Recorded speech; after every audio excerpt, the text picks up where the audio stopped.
Because the thing is, when you swung that pendulum, when you assigned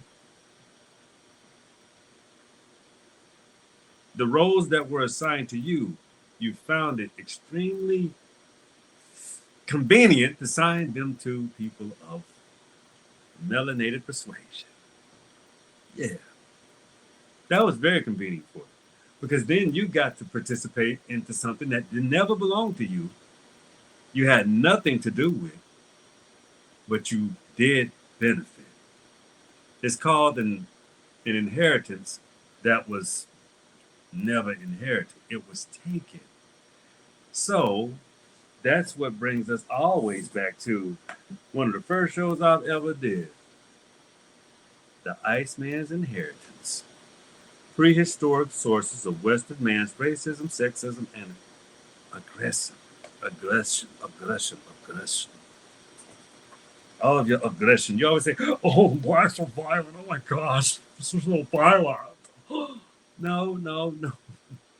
See, the thing is, you got so good at being aggressive and not having to be violent openly that you just find your pleasure in the pen. But let me read you some historical violence. Let me read you some historical shit that happened. Yeah, let's read this. Let's get into talk about violence. All right, here we go.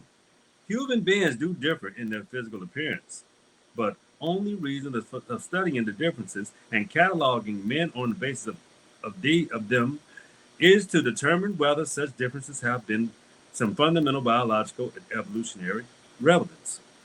It is simply a fact of superficial characteristics like skin color, the color and form of hair, and the shape of a nose. Those characteristics which have been used most often to differentiate races not only have no apparent evolution significance, but are not even uniquely attributable to any one race. An analogy most understandable to the Western layman would be the situation of trying to compare a car performance on the basis of paint jobs, presence of or absence of a hubcap, and the form of a hood ornament. There are many indeed real and significant differences in the comparative motivation of automobiles, but the place under the hood and the suspension and the transmission roll performance and it's relevant in the paint job and the chrome.